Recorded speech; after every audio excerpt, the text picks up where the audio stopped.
अस्सलाम वालेकुम स्टूडेंट्स, कैसे हैं आप सब। उम्मीद है खैरियत से होंगे।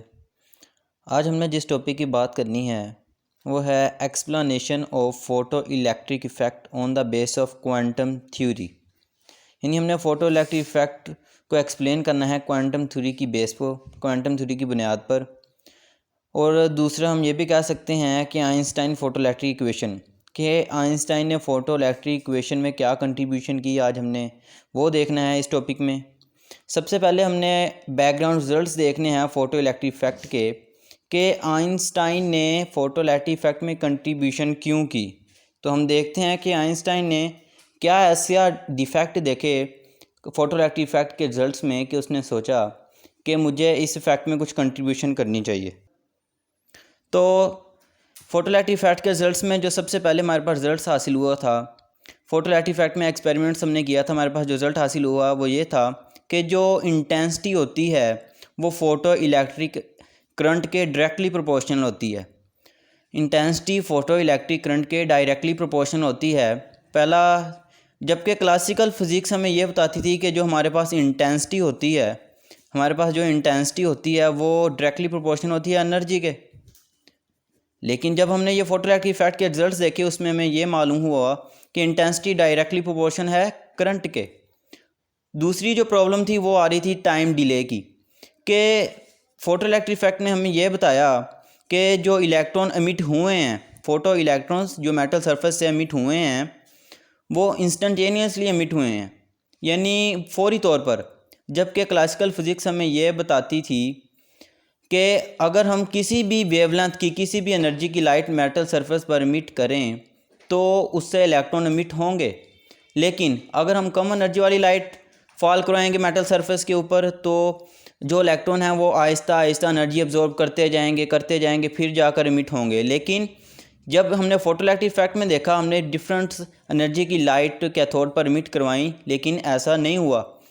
इलेक्ट्रॉन तभी एमिट होंगे जब हम उनकी थ्रेशोल्ड फ्रीक्वेंसी से ज़्यादा वाली एनर्जी या उस बिल्कुल थ्रेशोल्ड फ्रीक्वेंसी वाली वेवलेंथ वाली लाइट को एमिट करेंगे कैथोड के ऊपर, हिट करेंगे कैथोड के ऊपर।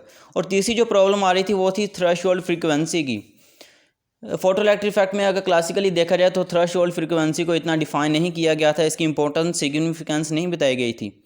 तो इन तीन चीज़ों को देखते हुए आइंस्टाइन ने फिर क्वांटम थ्योरी को इस्तेमाल करते हुए, जो कि प्लांक्स ने दी थी, क्वांटम थ्योरी जो कि प्लांक्स ने दी थी, उसे इस्तेमाल करते हुए इसमें अपनी कंट्रीब्यूशन की। जी स्टूडेंट्स, अब हम देखेंगे what is quantum theory. Quantum theory क्या है। क्वांटम थ्योरी असल में प्लांक्स ने दी थी, और हम जानते हैं कि light has dual character. Light as a particle भी एक्ट करती है, लाइट एज अ वेव भी एक्ट करती है। तो क्वांटम थ्योरी क्या है। The radiation from a source is emitted और एब्जॉर्ब डिसकंटिन्यूसली। डिसकंटिन्यूसली ये टर्म बहुत इंपॉर्टेंट है कि किसी भी सोर्स से रेडिएशन एमिट या एब्जॉर्ब होती हैं discontinuously in the form of packets और बंडल ऑफ एनर्जी, जिन्हें हम क्वांटा कहते हैं और जिन्हें फोटॉन्स भी कहा जाता है। और हर फोटोन की एनर्जी जो होती है, the energy of each photon related किसके साथ करती है, उसकी फ्रीक्वेंसी के साथ। This is quantum theory which is given by Planck's. कि हमारे पास जो लाइट है वो as a wave, according to classical अगर लाइट को एज अ वेव देखा जाए तो वो उसकी जो इंटेंसिटी होती है वो एनर्जी के डायरेक्टली प्रोपोर्शनल होती है। लेकिन आइंस्टाइन ने कहा कि यहाँ पर लाइट अपना वेव नेचर शो नहीं कर रही, लाइट अपना पैकेट यानी बंडल ऑफ एनर्जी यानी अपना पार्टिकल नेचर शो कर रही है। इसी वजह से इसे नोबेल प्राइज़ भी मिला था। तो हमारे पास एनर्जी किसके साथ डायरेक्टली प्रोपोर्शनल होती है, फ्रीक्वेंसी के साथ। और अगर हम प्रोपोर्शनैलिटी को ख़त्म करें तो हमारे पास H is a Planck's constant आता है, so energy is equal to H F. अब आइंस्टाइन ने क्या एक्सप्लेन किया था। आइंस्टाइन ने एक्सप्लेन किया, Einstein propose that when a beam of photon is in the incident light falls on the metal surface. जब भी एक incident light consist of beam of photons, जो इंसिडेंट लाइट होती है असल में वो बीम ऑफ फोटोन्स पर मुश्तमिल होती है, वो जब भी किसी मेटल सरफेस पर हिट करती है तो ये बात बहुत इंपॉर्टेंट है कि one photon transfer all its energy to one electron only, कि एक फ़ोटोन अपनी एनर्जी सिर्फ एक इलेक्ट्रॉन को ट्रांसफ़र करता है, जिसकी वजह से यहाँ पर classically intensity directly proportional to energy गलत हो जाता है इस टर्म की वजह से कि अगर हम फोटोन की नंबर इंक्रीज़ करेंगे, यानी अगर इंटेंसिटी इंक्रीज़ करेंगे तो हमारे पास इलेक्ट्रॉन की इमिशन इंक्रीज़ होगी। इलेक्ट्रॉन की इमिशन इंक्रीज़ होगी तो उसका फ्लो इंक्रीज़ होगा और करंट यानी फोटो इलेक्ट्रिक करंट इंक्रीज़ होगा। अगर if the energy of photon is less than the energy required by an electron to eject from the metal surface, यानी अगर उस फोटोन की जो इंसिडेंट लाइट में होता है, यानी वो फोटोन जो इंसिडेंट लाइट में होते हैं, अगर उनकी एनर्जी उस एनर्जी से कम हो जो किसी भी मेटल सरफेस से इलेक्ट्रॉन को रिमूव करने के लिए ज़रूरत होती है, अगर उससे कम हो तो no photo electrons will be emitted, तो फोटो इलेक्ट्रॉन्स एमिट नहीं होंगे। अगर हम किसी भी लाइट की इंटेंसिटी इंक्रीज़ करते हैं तो उसका मतलब increase in number of photons, उसके नंबर ऑफ़ फोटोन्स इंक्रीज़ करते हैं, और नंबर ऑफ़ फोटोन्स इंक्रीज़ करते हैं तो number of electrons emission increase करता है, और number of electron emission increase करता है तो हमारे पास ये फोटो इलेक्ट्रिक करंट इंक्रीज़ करता है, not increase in energy, energy increase नहीं करती। जबकि क्लासिकल फिज़िक्स ये शो करती थी, क्लासिकल फिज़िक्स की theory electromagnetic wave of light की थ्योरी हमें ये शो करती थी कि जो हमारे पास इंटेंसिटी होती है this is directly related with energy, लेकिन यहाँ पर ऐसा नहीं है। इसका मतलब लाइट यहाँ पर अपना पार्टिकल नेचर यानी photons, light consist of bundles of energy called photons, वो इस्तेमाल कर रही है। यहाँ पे लाइट का यानी इलेक्ट्रोमैग्नेटिक रेडिएशन का पार्टिकल नेचर शो हो रही है। अब the frequency and hence energy of photon should be above some minimum value if it is to be ejected an electron from metal surface with some kinetic energy. तो जो problem हमारे पास threshold frequency की results में, background results photoelectric में आ रही थी, वो यहाँ पर क्लियर हो गई कि हमें first of all what is threshold frequency, the minimum frequency eight which electron emitted from metal surface. तो अगर फ्रीक्वेंसी मिनिमम होगी हमारे पास अकॉर्डिंग टू प्लांक्स, अगर हमारे पास फ्रीक्वेंसी मिनिमम होगी तो इसका मतलब हमारे पास एनर्जी भी मिनिमम होगी। ऐसी फ्रीक्वेंसी जो रिक्वायर्ड हो इलेक्ट्रॉन को किसी भी मेटल सरफेस से एमिट होने के लिए। सो हम पीछे पढ़ के आए हैं कि प्लांक्स ने क्या कहा था, प्लांक्स ने ये कहा था energy directly related with frequency.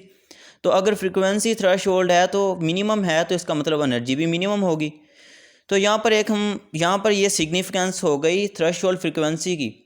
जो प्रॉब्लम हमारे रिजल्ट्स में, क्लासिकल के रिजल्ट्स में पीछे फोटोइलेक्ट्रिक इफेक्ट में आ रही थी कि उन्होंने थ्रेशोल्ड फ्रीक्वेंसी की सिग्निफिकेंस नहीं बताई थी कि ये क्यों कहा गया है, थ्रेशोल्ड फ्रीक्वेंसी का रिजल्ट्स क्यों दिया गया है, वो यहाँ पे क्लियर हो जाता है। तो अब यहाँ पर एक डेफिनेशन यहाँ पे बनती है हमारे पास, what is work function. Work function क्या होता है? The minimum energy required by an electron to escape it from the metal surface is called work function. First of all, the minimum energy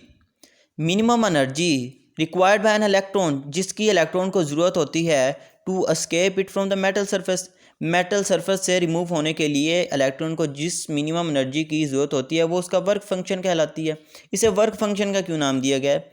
work function का नाम इसलिए दिया गया है क्योंकि इलेक्ट्रॉन वो minimum amount of energy absorb करते हैं और एज अ रिज़ल्ट वो क्या करते हैं, वो सरफेस में से एमिट हो जाते हैं विद सम काइनेटिक एनर्जी। तो वो क्या कर रहे हैं, वो वर्क कर रहे हैं। जो एनर्जी उन्होंने अब्जॉर्ब की वो एज अ फोर्स उनके ऊपर एक्ट कर रही है और एज अ रिजल्ट वो डिस्प्लेसमेंट शो करके हमारे पास वर्क शो कर रहे हैं। तो that is why the minimum amount of energy required by an electron to escape it from the metal surface is called work function. हम इसे डोनेट करते हैं फाई के ज़रिए से, और ये है इसका फार्मूला। फाई किसके बराबर होती है? Is phi is equal to H f naught. F naught यहाँ पे क्या है? F naught is the threshold frequency. अब हमने ये प्रूव करना है कि हाँ जी वाकई फाई इज इक्वल टू है एच एफ नोट। तो हम देखते हैं, ये सारा काम आइंस्टाइन अपनी एक्सप्लेनेशन में बता रहा है। तो सबसे पहले उसने थ्रेशोल्ड फ्रीक्वेंसी की सिग्निफिकेंस को डिफाइन किया। अब when a photon of energy, यानी इंसिडेंट लाइट में जो फोटोन होते हैं उनकी एनर्जी किसके बराबर है? According to Planck's, e is equal to H f falls on the metal surface. जब ये इंसिडेंट लाइट में जो फोटोन्स मौजूद होते हैं, अगर वो एक मखसूस एनर्जी रखते हैं, वो जब किसी भी मेटल सरफेस के ऊपर फॉल करते हैं तो उन फोटोन्स के पास जो एनर्जी होती है वो किन किन चीज़ों में चेंज हो जाती है? A part of this energy is used by electron to break free from the metal, यानी उस एनर्जी में से कुछ एनर्जी इलेक्ट्रॉन यूज़ करते हैं मेटल में से एस्केप होने के लिए, मेटल में से निकलने के लिए। तो ये हमारा कहलाएगा वर्क फंक्शन, जैसे हम पीछे रीड करके आ चुके हैं। और एंड द रेस्ट एनर्जी यानी जो बाकी बचने वाली एनर्जी है appears as kinetic energy of photon.